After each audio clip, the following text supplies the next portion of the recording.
আসসালামু আলাইকুম প্রিয় এসএসসি ভোকেশনাল এক্সাম 2026 এর পরীক্ষার্থীবৃন্দ, আজকে তোমাদের গণিতের একটি সাজেশন দিচ্ছি। তোমরা আজ অনুশীলনী 5.1 থেকে 6টা অঙ্ক করবা। কয়টা অঙ্ক করবা? 6টা। এই 6টা কোন কোন 6টা অঙ্ক? সেটি হলো তোমার অনুশীলনী 5.1 এই বইটা, এই চ্যাপ্টারে চলে যাও। এখান থেকে 4 নম্বর যে অঙ্কটা রয়েছে এই অঙ্কটা করবা, 6 নম্বর যে অঙ্কটা রয়েছে সেটা করবা, 12 নম্বর যে অঙ্কটা রয়েছে, 14 নম্বর যেটা রয়েছে সেটা, 21 নম্বর এবং 22 নম্বর, এই 6টা অঙ্ক করলে ইনশাল্লাহ আগামী রবিবারে একটি অঙ্ক তোমরা কমন পাবা। তো 4 নম্বর অঙ্কটাতে কি রয়েছে আমরা দেখতে পাচ্ছি, 4/2x + 1 + 9/3x + 2 = 25/5x + 4।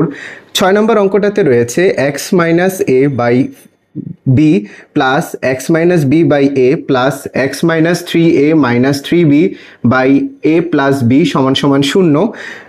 12 নম্বর অঙ্কটাতে রয়েছে m by m minus x plus n by n minus x = m plus n by m plus n minus x। 14 নম্বরটাতে রয়েছে 2t minus 6 divided by 9 plus 15 minus 2t divided by 12 minus 5t = 40 minus 15 divided by 18।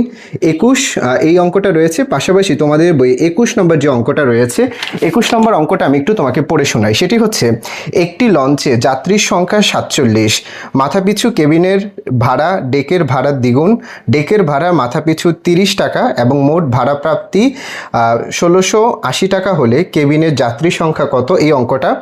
এরপরে 22 নম্বর যে অঙ্কটা রয়েছে সেটি হচ্ছে, মোট 120টি 25 পয়সার মুদ্রা ও 50 পয়সার মুদ্রা মোট 35 টাকা হলে কোন প্রকার মুদ্রার সংখ্যা কয়টি?